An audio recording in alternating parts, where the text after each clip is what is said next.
Assalamualaikum warahmatullahi wabarakatuh. Alhamdulillahirabbil alamin. Wassalatu wassalamu ala asyrofil anbiya'i wal mursalin sayyidina wa maulana Muhammadin wa ala alihi washabihi ajma'in, amma ba'd. Kita lanjutkan ke pokok bahasan berikutnya, yaitu tentang kebiadaban kaum Yahudi yang luar biasa lagi. Konteks berikutnya menyampaikan bisikan baru dari Allah kepada Rasulullah SAW untuk menantang mereka dan menyatakan hakikat yang dikandungnya di hadapan para saksi. Bagaimana disampaikan pada surat Al-Baqarah, dalam surat Al-Baqarah ayat 97 dan 98. A'udzubillahi minasyaitonir rajim. Bismillahirrahmanirrahim. Qul man kana aduwwan li Jibril fa innahu nazzalahu ala qalbika bi idznillah musaddiqan lima baina yadayhi wa hudan wa busyra lil mu'minin. Man kana aduwwan lillahi wa malaikatihi wa rusulihi wa Jibril wa Mikala fa innallaha aduwwul lil kafirin. Katakanlah, barang siapa yang menjadi musuh Jibril, maka Jibril itu telah menurunkan Al-Qur'an ke dalam hatimu dengan izin Allah, membenarkan kitab-kitab yang sebelumnya dan menjadi petunjuk serta berita gembira bagi orang-orang yang beriman. Barang siapa yang menjadi musuh Allah, malaikat-malaikatnya dan rasul-rasulnya, Jibril dan Mikail, maka sesungguhnya Allah adalah musuh orang-orang kafir. Dalam tantangan ini kita melihat ciri lain bangsa Yahudi, jadi yang benar-benar mengherankan dendam dan kebencian mereka karena Allah menurunkan karunia-Nya kepada orang-orang yang dikehendaki Allah dari hamba-hambanya, sudah sangat melampaui batas ya. Ini ada semacam semacam hal baru yang harus kita pahami. Kenapa ada Jibril segala kan gitu? Mereka tahu bahwa yang membawa wahyu itu malaikat Jibril ya, maka mereka tuh mengolok-olok terus gitu. Dan hal ini telah membawa mereka kepada tindakan kontradiktif yang sulit dinalar oleh akal sehat ya. Kalau akalnya nalarnya masuk itu tidak bisa. Harusnya mereka sadar bahwa mereka itu harus mengikuti ajaran Nabi Muhammad karena meneruskan ajarannya Nabi Musa ya, dan nabi-nabi sebelumnya seperti itu. Mereka mendengar bahwa malaikat Jibril turun membawa wahyu dari Allah kepada Nabi Muhammad SAW. Dan karena rasa permusuhan kepada Nabi Muhammad SAW sudah menjadi dendam yang mendalam, maka dendam ini telah mendorong mereka untuk membuat-buat cerita yang rapuh dan argumentasi kosong. Buat-buat mereka tuh paling pintar merekayasa ya, peristiwa, merekayasa kejadian sesuai dengan khayalan mereka, sesuai dengan apa yang mereka bayangkan, apa yang mereka dambakan, apa yang mereka inginkan, seperti itu. Jadi bukan sesuai kenyataan ya. Mereka yasa cerita sebisa mungkin bagaimana ajaran Nabi Muhammad itu dianggap tidak benar oleh orang-orang lain, orang-orang Islam dan orang-orang yang punya potensi untuk masuk Islam. Karena ajaran ini ajaran murni ya. Ya, ajaran ini ajaran murni. Kalau hati manusia bersih, dia pasti dapat bisa menerima ajaran ini.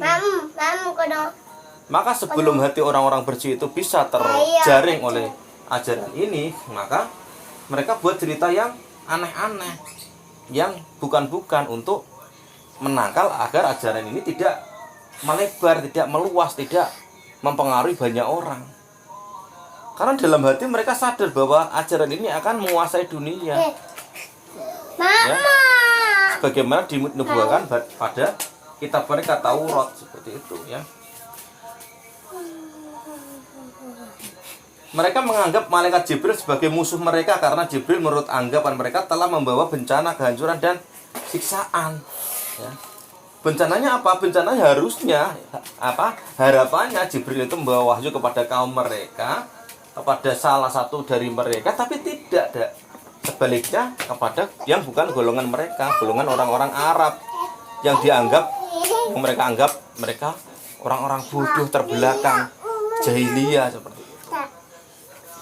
Jadi secara secara status sosial mereka menganggap lebih tinggi derajatnya daripada orang-orang Arab itu, di mana Rasul diangkat dari kalangan mereka.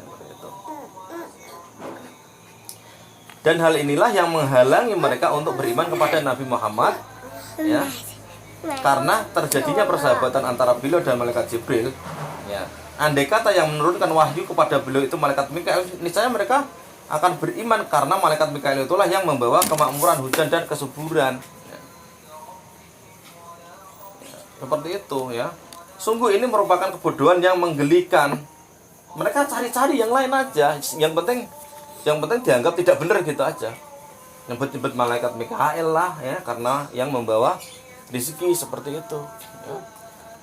Kalaupun nanti diturunkan melalui malaikat Mikail, mereka juga tidak percaya. Wong pembawa wahyu itu malaikat Jibril kok yang membawa malaikat Mikail. Tidak job description-nya ya, tidak apa pekerjaannya seperti itu. Mereka pasti akan bisa merekayasa hal-hal seperti itu. Pinter mereka merekayasa orang-orang Yahudi itu yang membawa rezeki. Ya, penyampai rezeki. Rezeki ya yang kita dapatkan dari Allah, ya, baik berupa ilmu, ya, berupa harta, ya, berupa apa kenikmatan apapun. Ya. Sungguh ini merupakan kebodohan yang menggelikan. Tetapi kebencian dan dendam telah membawa mereka kepada puncak ketololan, tolol mereka. Tapi mereka tidak mau tahu. Yang penting apa yang mereka inginkan bisa terpenuhi, bisa terlaksana. Keinginannya adalah kedengkian kok sampai ya malaikat Jibril menurunkan wahyunya kepada bukan dari golongannya. Karena sepanjang Nabi Ibrahim ya sampai Nabi Isa itu dari golongan, hampir dari semuanya dari golongan Yahudi.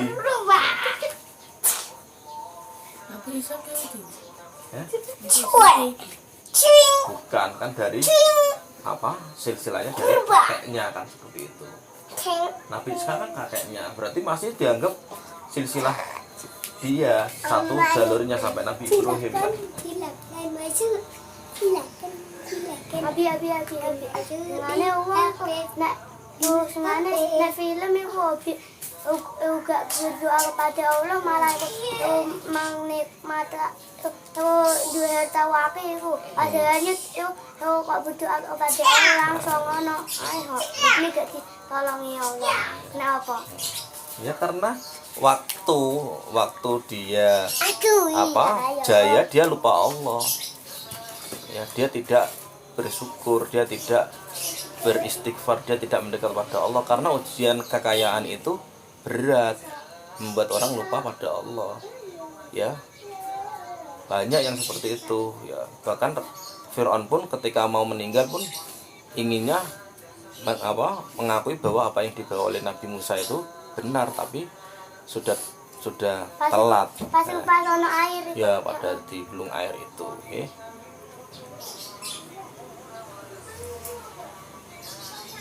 Karena kalau begitu, mengapa mereka memuji Jibril padahal malaikat Jibril itu bukan manusia yang bekerja sama dengan mereka atau menentang mereka. Serta dia tidak berbuat dengan rencana dan programnya sendiri, tapi dia hanyalah hamba Allah yang mengerjakan apa yang diperintahkan Allah dan tidak pernah melanggar apa yang diperintahkannya. Memang aneh-aneh gitu. Karena mereka tahu bahwa yang membawa wahyu itu malaikat Jibril dibenci. Ya, kalau bisa menuntut, kamu enggak diberikan pada kaumku salah satu dari kami, kok malah diberikan kepada orang-orang Arab yang bodoh-bodoh itu, ya kamu pilih dari orang Arab gitu. Lah malaikat Jibril itu malaikat loh, ya tidak mempunyai hawa nafsu, ya diciptakan hanya untuk taat. Ya salah mereka menuntut mereka diguyu kalau mereka iso guyu malaikat itu, ya. Mungkin piye karepe wong gak genah ngene kan ibaratnya kan gitu. Katakanlah ya, barang siapa yang menjadi musuh Jibril, maka Jibril itu telah menurunkan Al-Qur'an ke dalam hatimu dengan seizin Allah ya. Seizin Allah, bukan karena kemauan malaikat Jibril kok dimusuhi. Kenapa?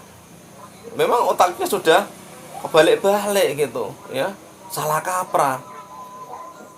Salah paham. bahkan lebih parah lagi, pahamnya salah sudah. Ya. Aku sempat salah paham. Iya. Orang-orangnya. Orang-orang Yahudi. Ya. Maka dalam menurunkan Al-Quran ke dalam hatimu itu sama sekali bukan atas keinginan pribadi Jibril. Ya. Ia hanya melaksanakan kehendak dan izin Allah untuk menurunkan Al-Quran ini ke dalam hatimu, ke dalam hati manusia. Kalau yang dalam hal ini yang dipilih adalah Nabi Muhammad SAW. Ya. Dan dipilih pun tidak sembarangan. Kalau orang-orang Yahudi seperti itu tidak mungkin dipilih. Nabi itu dipilih karena dia dari awal sudah bisa menjaga kebersihan hati walaupun dia di lingkungan yang tidak baik seperti itu. Ya, kayak Nabi Musa walaupun dia di lingkungan Raja Fir'aun, ketika tahu orang ditindas dia bela orang itu, dia pukul sampai mati seperti itu kan. Ya, amar ma'ruf nahi mungkar. Jadi tidak sembarangan ujuk-ujuk dipilih jadi nabi, enggak. Melalui proses dia jadi orang baik dan pantas layak jadi nabi, dipilih seperti itu. Kalau orang-orang Yahudi hatinya buruk, tidak ada kedekatan sama sekali dengan Allah, ya tidak mungkin dipilih. Terus bagaimana cara memasukkan bahasa-bahasa ajaran yang murni kepada hati yang kotor? Nggak bisa. Dia akan menolak. Hatinya menolak, ajarannya juga nggak bisa masuk karena kotor. Seperti itu, ya. Hati merupakan tempat untuk menerima dan memahami apa yang diterimanya. Lalu kitab ini menetap dan dihafal di dalam hati itu. Ya. Ada simbol yang kuat, ya. Langsung terpatri dalam hati, masuk dalam memori hati. Ya. Kalau sekarang ada SIM card, ya, ada memory card, itu Al-Quran itu masuk pada memori card hatinya Rasulullah SAW. Dan terinternalisasi, tersibgo, sehingga apa yang dilakukan Rasulullah SAW sesuai dengan Al-Quran. Ya.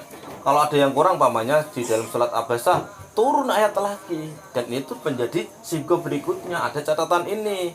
Setelah itu tidak diulangi lagi, ya. Beda dengan kita, ya, sudah diingatkan, bahwa melakukan kesalahan, diingatkan nangis, ya. Bareng di kejadian berikutnya, hari berikutnya diulang lagi, ya, karena sibuknya nggak kuat, nangisnya tuh menyesal, ya, menyesalnya bisa jadi menyesal karena melakukan kesalahan, bisa jadi menyesal kok diingatkan, kok dimarahi Abi, seperti itu. Kalau menyesalnya karena melakukan kesalahan, ya, bertaubat, ya, dia akan taubatan nasuha, ya.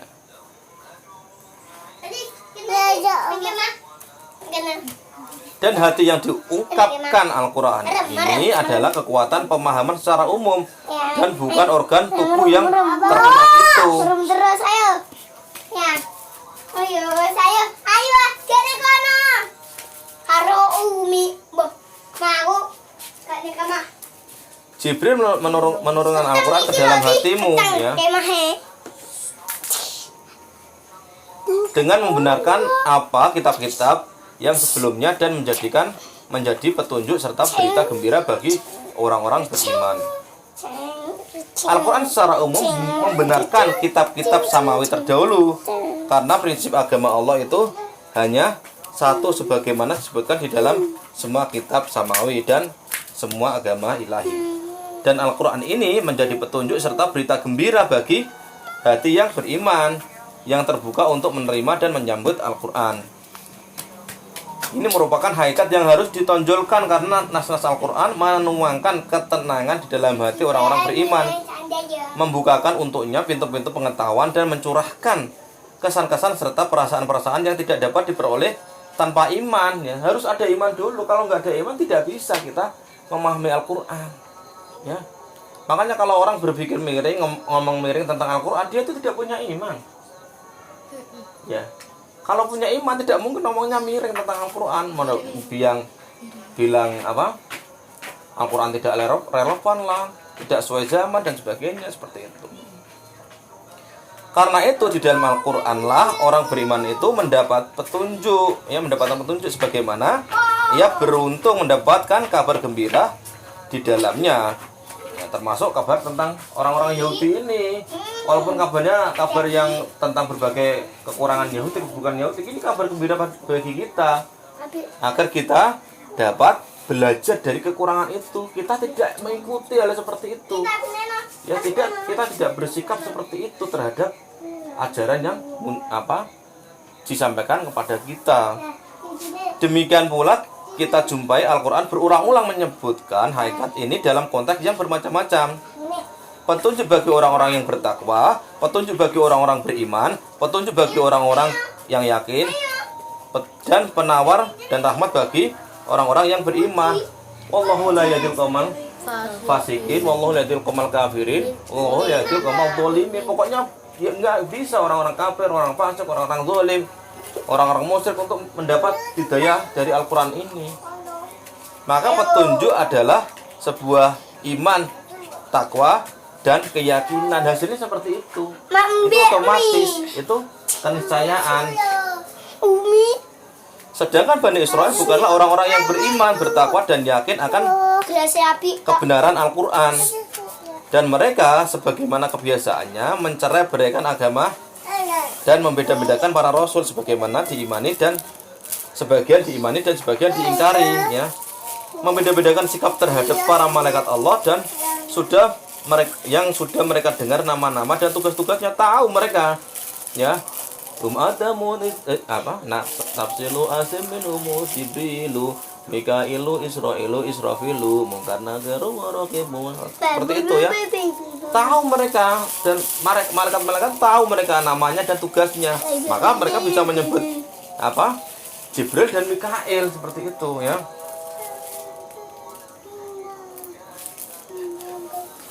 Mereka mengatakan bahwa mereka berteman dengan malaikat Mikail, sedangkan dengan malaikat Jibril tidak. Oleh karena itu, ya, kenapa tidak? Karena malaikat Jibril yang bawa wahyu kok nggak diberikan pada kaum mereka, salah satu di antara bangsa Yahudi, seperti itu. Mereka ada dengki gitu. Masa malaikat dengki? Ya nggak ngefek, ya. Ya.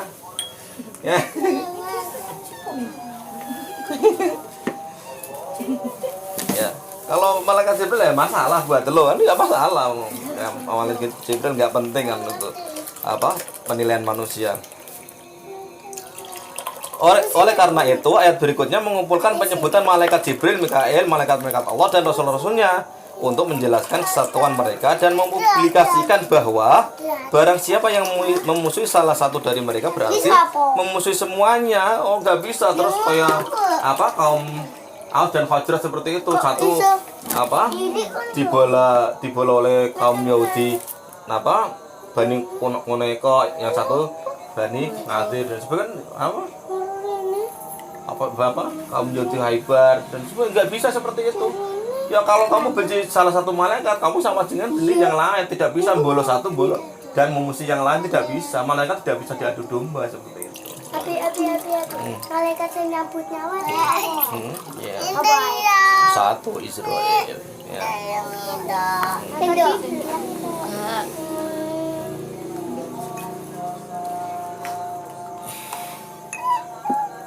Dan berarti juga memusuhi Allah yang menugasi mereka, yang otomatis Allah akan memusuhinya, dan dia termasuk golongan orang-orang yang kafir. Nah, sebagaimana disebutkan dalam surat Al-Baqarah ayat 98, barang siapa yang menjadi musuh Allah, malaikat-malaikatnya, rasul-rasulnya, Jibril dan Mikail, maka sungguhnya Allah adalah musuh orang-orang kafir. Ini intinya itu nggak bisa bolos satu dan musuh yang lain nggak bisa, ya. Kita yang harus memahami seperti itu, ya. Kita cukup kita